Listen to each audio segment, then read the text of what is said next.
Salam dostlar, bugün sizə hamımızın evində olan, amma dəyərini tam bilmədiyimiz bir bitkidən danışacağım. Nanə sadəcə ətirli göyərti deyil, əslində təbii bir dərmandır. Birinci faydası, mədə və həzm sistemi üçündür.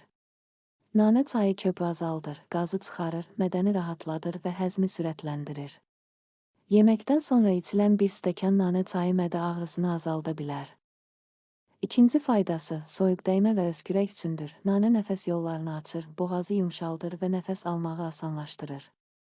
Xüsusilə qış aylarında çox faydalıdır. Üçüncü faydası, sinir və stres üçündür. Nanənin qoxusu və çayı insanı sakitləşdirir, gərginliyi azaldır və yuxunu yaxşılaşdırır.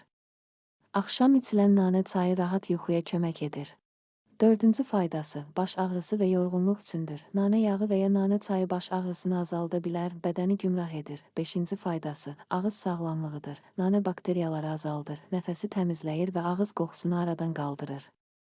Nanəni necə istifadə edə bilərik? Bir stəkan qaynar suya bir qaşıq qurudulmuş və ya təzə nanə əlavə edin. 5-10 dəqiqə dəmləyin və için, amma unutmayın, hər şeyin çoxu zərərlidir.